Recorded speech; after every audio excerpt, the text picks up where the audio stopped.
क्यों रोना रो रहे हैं सड़क पर? सड़क की राजनीति कर रहे हैं, रोना रो रहे हैं कि भाई एसआईआर नहीं हो। क्यों रो रहे हैं? जब आप इतने कॉन्फिडेंट हैं कि इससे आपको कोई फर्क ही नहीं पड़ेगा, तो जो देश के हित में है वो काम हो रहा है, फिर आप क्यों इस तरह का रोना धोना मचा रहे हैं?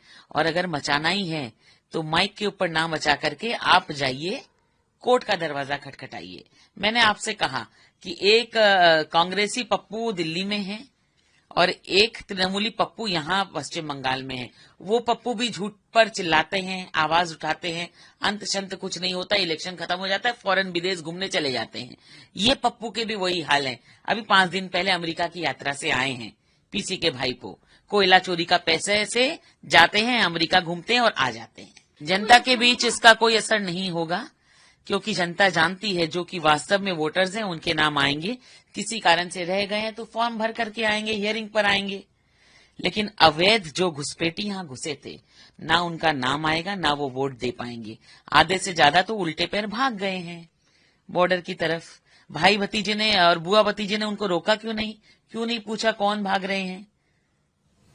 ममता बनर्जी जो अभी बांकुड़ा में से वो जो ऑनलाइन अपना एप्लीकेशन दे रहे हैं, उसे इलेक्शन कमीशन एक्सेप्ट नहीं कर रही है, बल्कि उसे साइड कर दे। ममता बनर्जी ने इस तरह के घुसपैठी युवाओं की एक टीम बनाई है जिनसे वो एप्लीकेशन करवा रही हैं। मैं कहती हूँ शर्म की बात है। एक मुख्यमंत्री होने के बावजूद देशभक्ति का द नहीं है उनके अंदर, और इस तरह से घुसपैठियों को वो भारतवर्ष में घुसाना चाह रही हैं। चाहती क्या हैं? दूसरा बांग्लादेश खड़ा करना चाहती हैं। तो एक बात वो अच्छे से जान ले कि जब तक सरपरस्त यहाँ मोदी जी हैं, ये काम हो नहीं पाएगा। एक और लास्ट क्वेश्चन थी कि टीएमसी कर रही है मुद्दा वो बीजेपी को लेकर कि बीजेपी बहिरागत है, बाहर की है, वो बंगालियों को पसंद नहीं करती, बंगाली भाषा को पसंद नहीं करती, बंगाल को पसंद नहीं करती। एक अस्मिता का सवाल जो है वो जनता के सामने खड़ा कर रही है कि अगर आप भाजपा को लाएंगे तो ये चीज आप खो देंगे कहीं ना कहीं। ममता बनर्जी के तो बहुत सारे नेता खुद ही बांग्लादेशी हैं, जिन्होंने चुनाव लड़ा और ये साबित हो गया कि वो बांग्लादेशी है। उसके बाद भी ममता बनर्जी उनको लेकर के बैठी हुई है।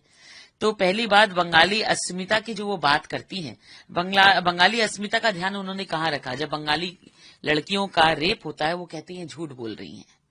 तो बंगाली अस्मिता का ध्यान उन्होंने कहाँ रखा? वो खुद मंच पर खड़े होकर के प्रधानमंत्री को कभी दुशासन, कभी शकुनी, इस तरह के शब्द का व्यवहार करती है। बंगाली संस्कृति तो ये है नहीं।